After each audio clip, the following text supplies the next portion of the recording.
Welcome, friends. James Corbett here, CorbettReport.com, coming to you on the 26th of March, 2018, with some breaking quote-unquote news updates.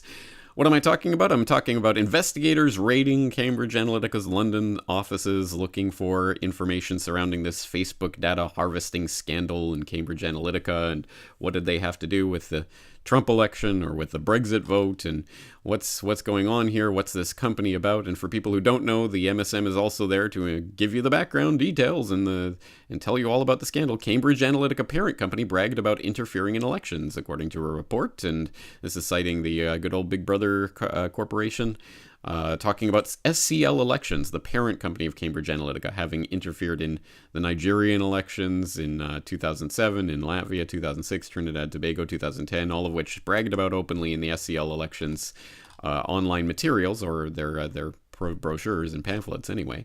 All of this apparently breaking news to some people, but not all people, and certainly I hope not the people in my audience, because you will have seen all of this information already dredged up almost a year ago in an episode I did at the time, episode 319 of the Corbett Report, for people paying attention, Psychographics 101, in which we talked about all of this. We talked about the scandals surrounding the Cambridge Analytica's involvement in various elections. I played the creepy clips of Alexander Nix bragging about scraping data off of Facebook surveys and constructing psychographic profiles of people.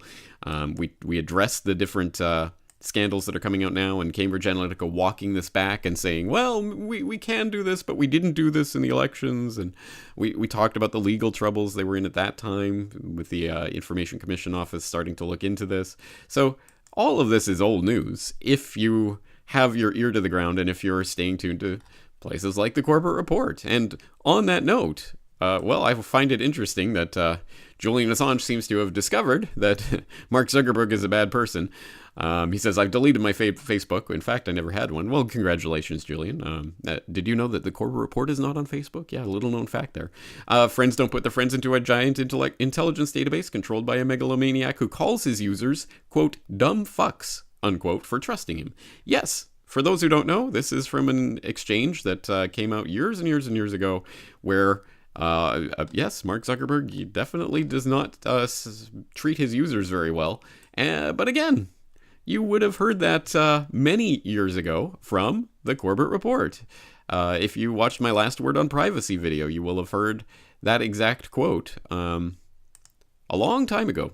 This was from 2013. In fact, I remember covering this a couple of years before that point at Sunday Update in 2011. So anyway, for people who are just getting this message now from Julian Assange, well, you could have got it from James Corbett many, many years ago. Again, just like last week, we were talking about this breaking news story from Reuters, China to bar people with bad social credit from planes and trains, which of course relates to what I was warning about in 2015, talking about Sesame Credit, China's creepy new social engineering experiment, where I said they're going to start using your social credit score to ban you from government services. And now it's in the quote-unquote news. So a couple of things to note from here. One is that the quote-unquote news is never really news. These are always stories that have been developing for a long time and are just now coming to attention or being put in front of you for one purpose or another. So keep that in mind. And secondly, all of these things you would have known about if you were keeping track of the Corbett Report. I think I do have a pretty good track record by this point at being in this for a decade of seeing things that are coming down the line. And sometimes when I put out episodes like this, I get some bemused responses. James, what on earth are you talking about? Why are you talking about this? This is why, because these are the stories that are going to be the stories.